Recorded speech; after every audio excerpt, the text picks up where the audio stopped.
नमस्कार दोस्तों। आज हम नया डिस्ट्रिक्ट जो है पढ़ने जा रहे हैं जिसका नाम है मंडी। मंडी भाग एक।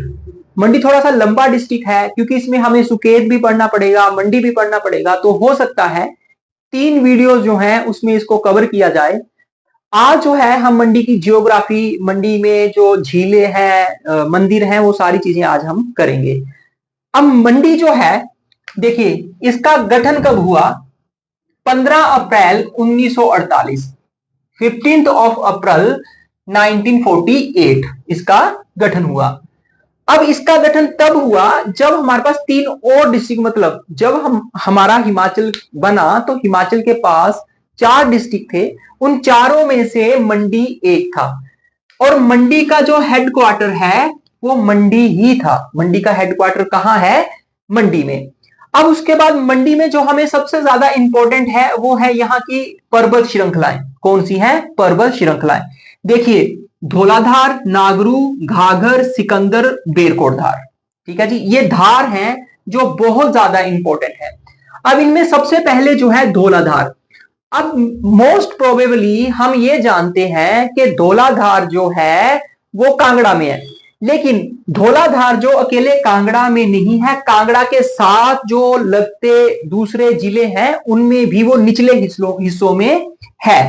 तो धौलाधार मंडी में है, मंडी के पूर्वी हिस्से में। मंडी का जो पूर्वी हिस्सा है, धौलाधार जो है, मंडी जो है धौलाधार के पूर्वी हिस्से में है, ये हम याद रखेंगे।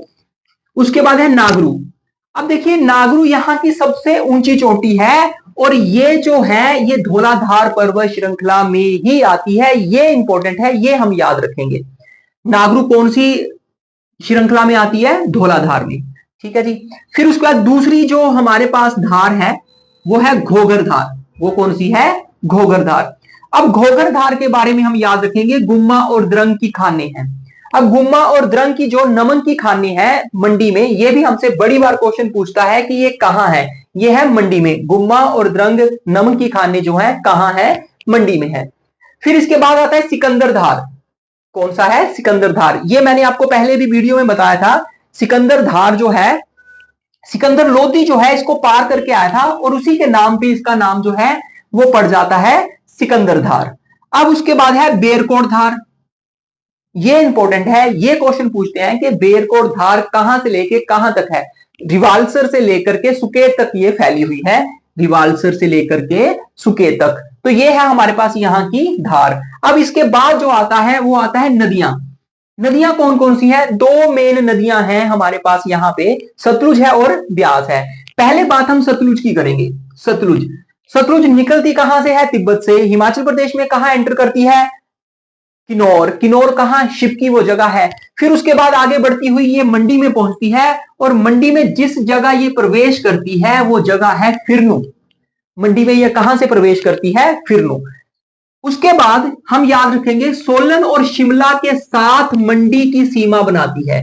ये मंडी सोलन और शिमला, बीच में जो नदी बहती है वो है सतलुज। तो सीमा कौन सी नदी बना देती है मंडी सोलन शिमला में? सतलुज। नेक्स्ट है इसके बाद हमारे पास ब्यास। ब्यास नदी जो है ये कहां एंटर करती है? मंडी में, लारजी। ये कहां करती है? लारजी। अब ब्यास की यहां पे उहल, लूनी, रीना, ये सहायक नदियां हैं। उहल, लूनी और रीना जो है, अगर हमसे पूछे ये किसकी सहायक नदियां हैं तो ये है ब्यास की मंडी में। अब ब्यास और सतलुज में ही एक और छोटी सी कृत्रिम नहर है जो हमने बनाई है, डैम भी उसको बोलते हैं, पंडोह। कौन सा है? पंडोह। जिससे सतलुज का पानी ब्यास में ट्रांसफर कर दिया जाता है। सतलुज का पानी ब्यास में ट्रांसफर कर दिया जाता है। तो ये भी हम याद रखेंगे, ये कहां है? मंडी में ही है, पंडोह डैम। ठीक है जी। लगभग ये 14 किलोमीटर का है जिससे पानी जो है सतलुज का ब्यास में चला जाता है। और सतलुज से ही हम आगे जब बिलासपुर किया हमने, वहां पे गोविंद सागर झील भी सतलुज नदी पे ही बनी है। इसके बाद है झीलें। इसके बाद जो हम करेंगे वो करेंगे मंडी की झीलें। अब झीलें जो देखिए मंडी की बहुत इंपॉर्टेंट है, यहां से हमें क्वेश्चन जो है वो पेपर में पूछा जाता है। जैसे सबसे पहले रिवाल्सर पूछते हैं, रिवाल्सर झील कहां है? तो वो होगी मंडी में। अब यहां पे ये भी हमने याद रखना है कि अगर पूछेंगे तैरते हुए टापुओं की झील जो है वो रिवाल्सर है। कौन सी है? रिवाल्सर। और ये पद्म संभव जो है उनके साथ रिलेटेड है, उनकी याद में यहाँ एक मेला मनाया जाता है, जो मैंने यहां लिखा, आपको ये भी पढ़ाऊंगा, छेछू मेला। तो छेछू मेला अगर पूछेंगे कहां लगता है, तो रिवाल्सर के किनारे लगता है। ये जो है रिवाल्सर, हिंदू, सिख और बौद्ध तीनों धर्मों का तीर्थ स्थल है। रिवाल्सर झील जो है वो तीनों धर्मों का एक तीर्थ स्थल है। बहरहाल झीलों पे एक जो वीडियो है वो मैं अलग से बनाऊंगा और आपको मिल जाएगी वो। नेक्स्ट है पराशर। नेक्स्ट कौन सी है? पराशर। अगर हमसे पूछेंगे कि रिवाल्सर में तैरते हुए टापुओं की झील, तो वो होगी पराशर। रिवाल्सर में तैरते हुए टापुओं की, अगर तैरते हुए टापुओं की हिमाचल की झील पूछेंगे तो वो होगी रिवाल्सर। अगर पूछेंगे रिवाल्सर में, तो पराशर। रिवाल्सर में कौन सी होगी? पराशर। फिर उसके बाद आगे जी कामरूनाग।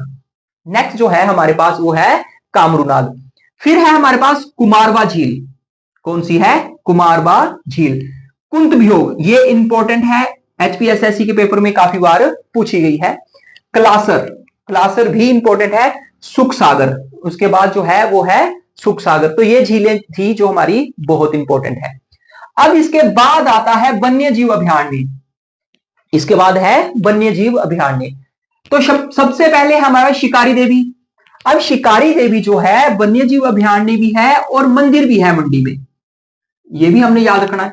अगर हमसे पूछेंगे कि शिकारी देवी मंदिर कहां है, तो मंडी में है। शिकारी देवी वन्य जीव अभयारण्य भी है। फिर उसके बाद है नारगू।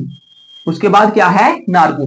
हमने इससे पहले पढ़ा नागरू, ये ऊंची चोटी बड़ी हमने मंडी की। नारगू जो है वो वन्य जीव अभयारण्य है। नारगू क्या है? वन्य जीव अभयारण्य। अब उसके बाद है बांदली। नेक्स्ट जो है हमारे पास इंपॉर्टेंट वो है बांदली। फिर इसके बाद आते हैं जी मेले। मंडी के मेले कौन कौन से इंपॉर्टेंट है? तो सबसे पहले जो है हमारे पास शिवरात्रि मेला, 7 दिन तक चलता है। कितने दिन तक चलता है? 7 दिन तक चलता है। उसके बाद है हमारे माहूनाग मेला। उसके बाद कौन सा है? माहूनाग मेला। और लास्ट जो मैंने अभी आपको बताया छेछू मेला, जिसको रिवाल्सर झील के किनारे मनाया जाता है। फिर उसके बाद हमारे पास कुछ इंपॉर्टेंट फैक्ट्स हैं जो हमने याद रखने हैं। पहला है हमारे पास 1962 में मंडी में चांगर परियोजना चली थी, इंडो जर्मन है ये, और ये बले घाटी में चली है। कहां चली है? बले घाटी में। हमें यह भी पता है कि सबसे जो उपजाऊ घाटी है वो मंडी में है, हिमाचल प्रदेश की, वो है बलह घाटी। वो कौन सी है? बलह घाटी। फिर उसके बाद नगबोई। नगबोई में हमारे पास भेड़ प्रजनन केंद्र है। नगबोई में क्या है? भेड़ प्रजनन केंद्र। नगबोई में क्या है? भेड़ प्रजनन केंद्र। फिर जगह है यहां पे कमांड और करसोंग। क्या है? एक जगह है कमांड, दूसरी है करसोंग। यहां पे जर्सी गाय प्रजनन केंद्र है। जर्सी गाय प्रजनन केंद्र अगर हमसे पूछा जाए कहां है? मंडी, कमांड और करसोंग। ठीक है जी। अब ये भेड़ प्रजनन केंद्र एक तो नगबोई हो गया, फिर उसके बाद सरोल, फिर उसके बाद हम याद रखेंगे ताल। ये भी हमने याद रखना है। एक तो ताल है, सरोल है, ज्योरी है और फिर उसके बाद नगबोई। ये 4 भेड़ प्रजनन केंद्र हैं, इनमें से कोई भी आपसे पूछा जा सकता है। ठीक है जी। अब उसके बाद है हमारे पास शानन। सबसे पुराना जो पहला बिजली प्रोजेक्ट है वो शानन है, मंडी में है, लेकिन इस पे जो उत्तराधिकार है वो अभी पंजाब का है। ठीक है। 1926 में यह स्थापित किया गया था। 1933 में इसका पहला चरण जो है वो शुरू हो गया था मंडी में। तो आज का जो हमारे पास जो इंपॉर्टेंट चीजें हैं, रिवाल्सर, प्राशर, कामरूनाग, कुमारवा, कुंतवियोग, कलासर और सुखसागर, ये झीलें हैं मंडी में। वन्यजीव अभयारण्य शिकारी देवी, नारगू और बांदली, ये है। मेले शिवरात्रि मेला, माहूनाग मेला और छेछू मेला। चांगर प्रोजेक्ट लगा है बले घाटी में, 1962 में लगा था। नगबोई में भेड़ प्रजनन केंद्र है। इसके अलावा अगर भेड़ प्रजनन केंद्र पूछेंगे तो सरोल, ताल और ज्योरी ये हैं। ठीक है जी। तो ये जो है मंडी जिला, आज एक भाग हमने खत्म किया। नेक्स्ट जो है कल मैं आपको दूसरा जो भाग इसका लेके आऊंगा। धन्यवाद। जय हिंद, जय हिमाचल, जय भारत।